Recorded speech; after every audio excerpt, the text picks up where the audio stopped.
جمال الوجود بذكر الإله وتصفو الحياة بنور هدى جمال الوجود بذكر. لوگوں کی زندگیوں میں جو غم یا سٹریس یا ڈپریشن ہوتا ہے اس کے بارے میں ہم نے بات کرنا شروع کی تھی.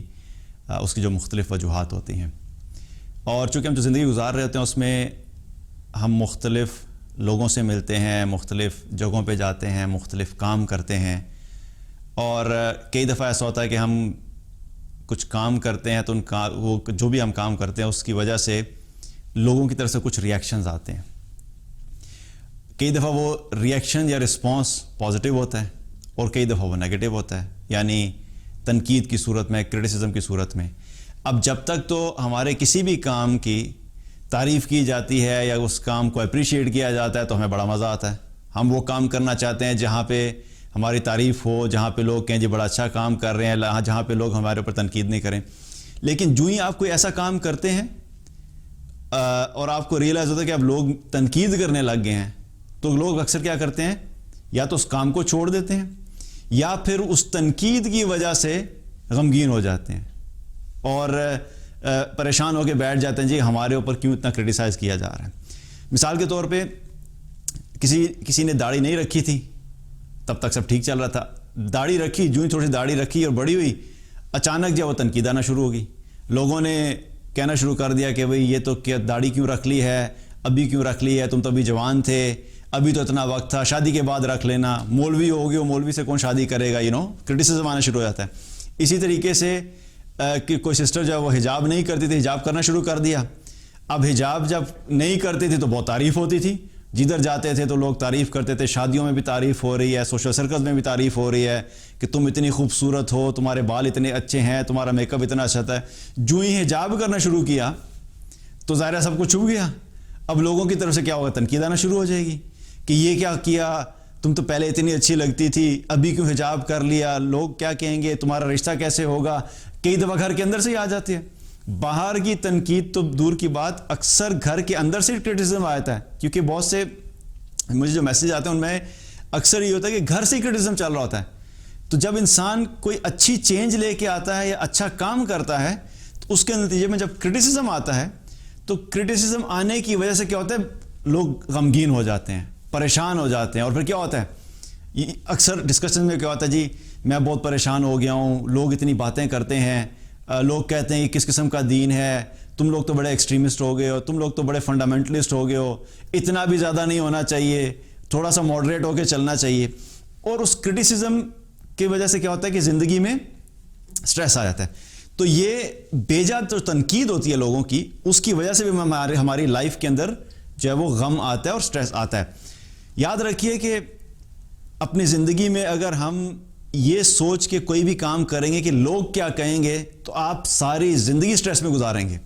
کیونکہ کوئی ایک بھی شاید ایسا کام آپ نہیں کر پائیں گے اپنی زندگی میں جس میں آپ اپنے ارد گرد کے سارے لوگوں کو سیٹسفائی کر سکیں. کہ آپ کوئی ایسا کام کریں جس میں آپ کے گھر والے بھی سیٹسفائیڈ ہوں، آپ کے فیملی والے بھی سیٹسفائیڈ ہوں، آپ کے آفس والے بھی سیٹسفائیڈ ہوں، آپ کے دوست یار بھی سیٹسفائیڈ ہوں. اور اگر آپ جو ہے وہ بڑے لیول پہ کام کر رہے ہیں اور سوشل میڈیا کے اوپر ہیں اور لوگ سننے والے ہیں تو سارے کے سارے لوگ بھی سیٹسفائیڈ ہوں. سوشل میڈیا پہ اس کی ایگزامپل ایسے ہی ہے کہ آپ نے کوئی ویڈیو یوٹیوب پہ پوسٹ کی اور اب آپ ایکسپیکٹ کرتے ہیں کہ اس پوسٹ کرنے کے بعد صرف لائکس ہی آئیں گے، دیر will be know thumb like this.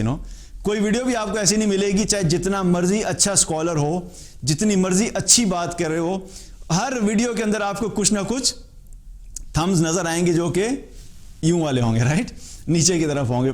اور بندہ حیران ہوتا ہے کہ بھئی اس بات کے اندر ڈس لائک کرنے والی کیا بات تھی. یا آپ کو کمنٹس ایسے آ جاتے ہیں کہ وہ کمنٹ ایسا کرٹیسائزنگ ہوتا ہے. مقصد بتانے کا کیا ہے کہ لائف کے اندر ایک چیز کلیئر رکھیں کہ آپ اپنی لائف میں اگر لوگوں کی تنقید کو بہت زیادہ امپورٹنس دیں گے تو آپ کی اپنی لائف خراب ہو جائے گی. آپ کبھی بھی اپنی زندگی میں سب کو سیٹسفائی نہیں کر سکتے. اور دوسری چیز یاد رکھیے کہ اپنی زندگی میں کوئی بھی کام کریں اس کا مقصد کلیئر رکھیں کہ میں لوگوں کے لیے نہیں کر رہا، میں یہ کام اللہ کے لیے کر رہا ہوں. جب آپ اللہ کے لیے کام کرنا شروع کر دیں گے تو آٹومیٹیکلی آپ کی زندگی میں سے یہ فلٹر لگ جائے گا کہ اب لوگ آپ کے بارے میں اچھا کہیں یا برا کہیں، آپ کو اس چیز کے اوپر کوئی فرق نہیں پڑے گا. کیونکہ یاد رکھیے کہ اگر انبیاء علیہ السلام تنقید سے نہیں بچ سکے تو دنیا کا کوئی انسان ایسا نہیں ہے کہ جو تنقید سے بچ سکے. تو پہلی چیز تو اپنے آپ کو مینٹلی پریپیئر رکھیں کہ جب بھی کوئی اچھا کام کریں گے آپ تنقید تو ہوگی, اور جب آپ پریپیئر ہوتے ہیں اس چیز کے لیے تو پھر آپ کو سٹریس نہیں ہوتا, because you are already prepared for it. زیادہ سٹریس اس وقت ہوتا ہے کہ آپ کی زندگی میں کوئی ایسی چیز ہو جاتی ہے جس کے بارے میں آپ کہتے ہیں میں تو سوچ بھی نہیں سکتا تھا, میں اتنا اچھا کام کرنے جا رہا تھا تو میں تو سوچ بھی نہیں سکتا تھا کہ اتنے لوگ میرے اوپر تنقید کریں گے, اور آپ کیا ہوتے ہیں وہ ڈاؤن ہو جاتے ہیں, ڈی موٹیویٹڈ ہو جاتے ہیں, ڈسکریج ہو جاتے ہیں, کیونکہ آپ کی فاؤنڈیشن اس کام کی غلط تھی. کیونکہ آپ نے یہ سوچ کے وہ کام شروع کیا تھا کہ لوگوں کے سامنے جب جاؤں گا تو لوگ تعریف کریں گے, اور جب وہ تعریف ملی نہیں اور اس کے بدلے میں تنقید مل گئی تو کیا ہوا, سارا کام وہیں کا وہیں دھرا رہ گیا اور آپ کی زندگی میں ڈی موٹیویشن ہوگی. تو یاد رکھیے کہ انبیاء علیہ السلام کو بھی ان کو بھی تنقید کا نشانہ بنایا گیا. نوح علیہ السلام پہ تنقید ہوئی, ہود علیہ السلام پہ تنقید ہوئی, شعیب علیہ السلام پہ تنقید ہوئی, لوط علیہ السلام پہ تنقید ہوئی, ابراہیم علیہ السلام پہ تنقید ہوئی, اور جتنے بھی انبیاء گزرے, اور سب سے بڑھ کے محمد الرسول اللہ صلی اللہ علیہ وسلم کے اوپر تنقید ہوئی. آپ صلی اللہ علیہ وسلم نے جب دین کی دعوت کا کام شروع کیا تو کیا ہوا, وہی لوگ جو آپ کے بڑے قریب تھے, جو آپ کو صادق اور امین کہتے تھے, سارے کے سارے ایک دم سے پلٹ گئے. ان میں سے اکثر نے آپ کے نہ صرف تنقید کی بلکہ مخالفت شروع کر دی. ایموشنل ٹارچر دیا گیا, فزیکل ٹارچر دینے کی کوشش کی گئی. آپ صلی اللہ علیہ وسلم کو عجیب عجیب باتیں کہی گئیں, کوئی شاعر کہنے لگ گیا, کوئی مجنون کہنے لگ گیا معاذ اللہ. لیکن کیا ہوا, آپ صلی اللہ علیہ وسلم نے ان کی تنقید کی وجہ سے دین کا کام تو نہیں چھوڑا. اسی طریقے سے آپ صلی اللہ علیہ وسلم جب مدینہ پہنچے تو وہاں پر بھی تنقید ہوئی.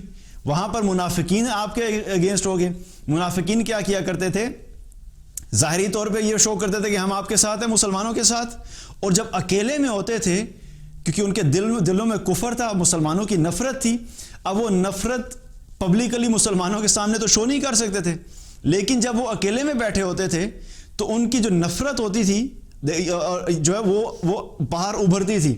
اور یاد رکھیے کہ جو دل کے اندر نفرت ہوتی ہے نا, جب انسان چاہے جتنا مرضی اس کو چھپانے کی کوشش کرے, اکیلے میں اس کو وہ نفرت کھا جاتی ہے. اور وہ جب اکیلے میں ہوتے تھے تو وہ نفرت اتنی زیادہ ہوتی تھی کہ ان کے کئی دفعہ تھا کہ اس کی مثال اللہ تعالیٰ نے قرآن میں کی کہ ایسے ہوتا ہے کہ جیسے یہ اپنی انگلیوں کو چبا رہے ہیں. جب اتنی نفرت ہوتی ہے تو انسان کے ریئیکشن کیسا ہوتا ہے, انسان کا دل چاہتا ہے نا کہ انگلیاں چباؤں. تو وہ ایسے ہو جاتے تھے منافقین اکیلے میں کہ جیسے اپنی انگلیاں چبا رہے ہیں. تو اللہ سبحانہ تعالیٰ نے رسول اللہ صلی اللہ علیہ وسلم کو کیا حکم دیا, وہ آپ صلی اللہ علیہ وسلم کو کیا فرمایا, قُلْ مُوتُوا بِغَيْظِكُمْ, آپ ان سے کہہ دیجئے کہ تم اپنے غیظ و غضب میں مر جاؤ. we don't care about it. مطلب مقصد بتانے کا کیا ہے کہ تمہیں اگر نفرت ہے, تمہیں اسلام پسند نہیں ہے, تمہیں دین پسند نہیں ہے, تمہیں مسلمان پسند نہیں ہے, تمہیں حق کی دعوت اچھی نہیں لگتی, تمہیں صحیح کام اچھا نہیں لگتا, تمہیں جو ہے اچھائی کی طرف بلایا جا رہا ہے وہ تمہیں اچھا نہیں لگتا, then that's your problem. اگر تمہیں اچھا نہیں لگتا اور تمہارے اندر نفرت ہے تو تم مر جاؤ اپنی نفرت میں. تمہاری نفرت اور تمہارا کرٹیسزم اور تمہاری تنقید کی وجہ سے یہ چیز چینج نہیں ہو سکتی. تو اللہ سبحانہ تعالیٰ نے رسول اللہ صلی اللہ علیہ وسلم کو حکم دے دیا کہ آپ ان سے کہہ دیجئے ٹھیک ہے بھائی, نہیں ہے تو تم اپنے غیظ و غضب میں جا کے مر جاؤ. تو مقصد کیا ہے کہ جب زندگی میں تنقید آئے, پہلی بات تو یہ ہے کہ جب بھی اچھا کام کریں یاد رکھیں کہ تنقید ہوگی. کام تو دور کی بات ہے, کچھ بھی ہو.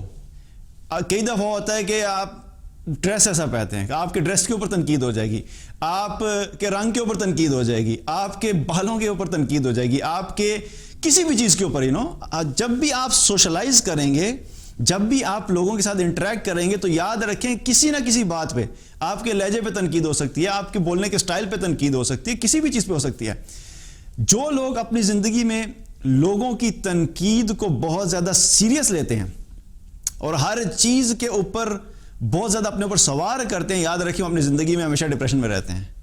تو ایک بہت بڑی وجہ اکثر لوگوں کی کیا ہے کہ جو غمگین ہو جاتے ہیں یا ڈپریس ہو جاتے ہیں وہ یہ ہوتا ہے کہ وہ لوگوں کی تنقید کا بہت زیادہ اثر لیتے ہیں. تو اس چیز کو اپنی زندگی سے نکالنا ہے.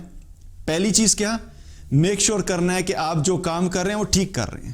اگر آپ ٹھیک کام کر رہے ہیں, صحیح کر رہے ہیں, کام غلط نہیں ہے تو کوئی مسئلہ نہیں, کیونکہ غلط کام کے اوپر بھی اگر تنقید ہو رہی ہے تو ڈبل ڈیزاسٹر ہے. پہلی چیز ہے کہ آپ کام غلط کر رہے تھے, اس کا پریشر. دوسری چیز ہے کہ پھر لوگوں کی تنقید آ گئی, اس کا پریشر. تو ایسا شخص چاہے ظاہری طور پہ جتنا مرضی شو کرے کہ میں بالکل ٹھیک ہوں، لیکن وہ اندر سے کیا ہوتا ہے، وہ اندر سے سٹینڈ نہیں کر سکتا، یہ دو چیزوں کو ہینڈل نہیں کر سکتا. تو پہلی چیز کیا ہے، میک شیور کر لیں کہ آپ جو کام کرنے جا رہے ہیں، جو بھی اپنی لائف میں آپ چینج چاہتے ہیں یا کوئی چیز آپ کرنا چاہ رہے ہیں، آپ دین کا کام کرنا چاہ رہے ہیں، آپ کوئی جاب کرنا چاہ رہے ہیں، آپ کوئی بزنس کرنا چاہ رہے ہیں، آپ کوئی اچھا کام شروع کرنا چاہ رہے ہیں، آپ کوئی ویلفیئر کا کام شروع کرنا چاہ رہے ہیں، کوئی بھی چیز آپ اپنی لائف میں کرنا چاہ رہے ہیں، پہلی چیز آپ میک شیور کریں کہ وہ چیز ٹھیک ہونی چاہیے. اور دوسری چیز یہ کریں کہ اب ٹھیک ہے تو پھر آپ نے لوگوں کی طرف نہیں دیکھنا، آپ اپنے کام پہ فوکس ہو کے چلتے رہیں. چاہے تنقید آتی ہے تو آنے دے، اس تنقید کو ایک پہاڑ کی طرح کھڑے ہو کے فیس کرنا ہے، کیونکہ تنقید کی وجہ سے آپ کام نہیں روک سکتے. یہ بڑے لوگوں کی صفات میں سے نہیں ہے کہ چھوٹی سی ذرا سی تنقید آئی اور کیا کیا کہ اس کام کو روک دیا. نہیں، لوگوں نے تو اتنا برا کہنا شروع کر دیا ہے، میری زندگی اتنی سکون میں تھی، پہلے تو میرے اوپر کوئی تنقید نہیں کرتا تھا، اب میں ذرا سا دین کے اوپر چلنا شروع ہوں تو اتنے لوگوں کا میرے پہ پریشر آ گیا ہے، تو بہتر ہے کہ میں دین پہ چلنا چھوڑ دوں. سو ایمان والے یہ نہیں کرتے. We have to make sure کہ چیز ہم ٹھیک کر رہے ہیں، اور پھر جب تنقید آتی ہے دین اسٹینڈ ود اٹ. اللہ سے مدد مانگے، میک شیور کرتے رہیں کہ آپ ٹھیک کام کر رہے ہیں، لوگوں کی کرٹیسزم کو اگنور کرتے رہیں. You don't have to look towards it. جو کہتے ہیں کہنے دیں، آپ اپنا کام ٹھیک طرح سے جاری رکھیں. جب آپ لوگوں کی تنقید کو امپورٹنس نہیں دیں گے تو آپ دیکھیں گے کہ آپ کی لائف میں خود ہی آہستہ آہستہ کیا ہوگا کہ اسٹریس سے لیول کم ہونا شروع ہو جائے گا. کیونکہ آپ جب لوگوں کی تنقید کو اگنور کر دیں گے تو آٹومیٹکلی آپ کی زندگی میں سکون آنا شروع ہو جائے گا.